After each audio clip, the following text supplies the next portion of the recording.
आसतु आज आम गोटा आलू रे दम बनैबा। मु 5टा आलू को चोपा छड़े भलसे धोई नहीं। आलू को आम छेचिकी एमिति फटई नबा। एमिति फाटीगले आधे ठीक से लुण पशि पार। 2टा बड़ पियाज को एमिति काटी नहीं। गोटे बड़ रसुण को भलसे चोपा छड़े धोई नहीं। 2टा कंचा लंका नहीं। गोटे छोट खंड अदा नहीं। अदा और रसुण को आम छेची नबा। गैस लगे प्रेशर कुकर गरम कर नहीं। आम आधे तेल पकई नबा। आम जो आलू को रखी को भाजी नबा।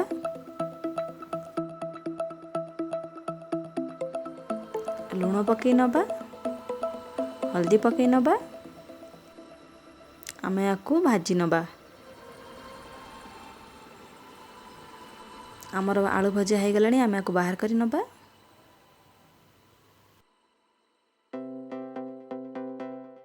से तेल दिहरे जीरा फुटण फुटई नेली।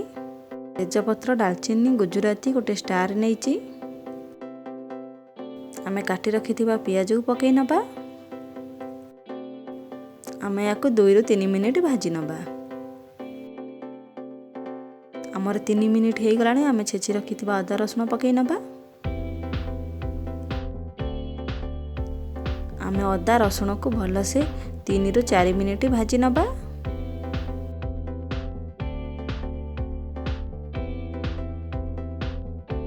आमर 4 मिनिट हो गलानी। आम एबे काटी रखि टमाटो पकई नबा। मु गोटे टमाटो नहीं।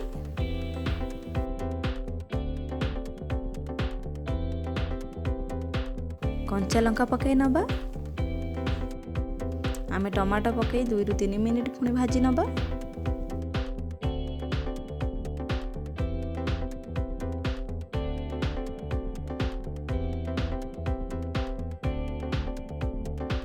गुंड मसला पकई नबा। मु गुंड मसला रे हल्दी गुंड, लंका गुंड, धनिया गुंड, जीरा गुंड, मेथी पत्र नहीं।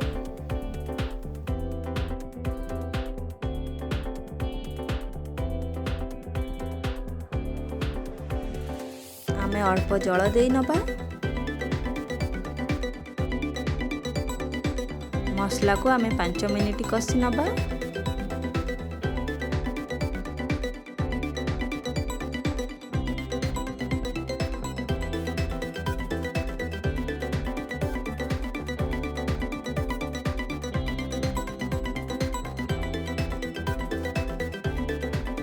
लुण पकई नबा।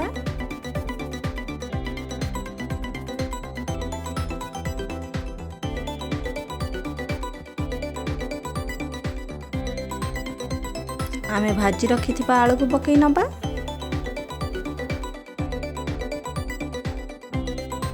आलू मसला को 2 ରୁ 3 मिनिट कषि नबा।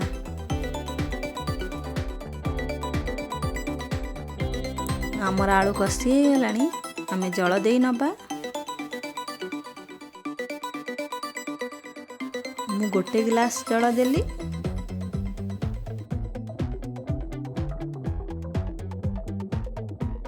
आमे या भल से गोलई नबा। आमे कभर कर नबा। गैस को मीडियम फ्लेम रे रखिबा। 3टा सीटी आसिया पर्यंत आमे अपेक्षा करिबा। आमर 3टा सीटी आसी सारिलानी। कुकर ठंडा हो गलानी। आमर आलू दम केमिति हेछि देखि नबा। आमर एठी आलू सिझी जाइछि। आलू दम रेडी हो जाइछि।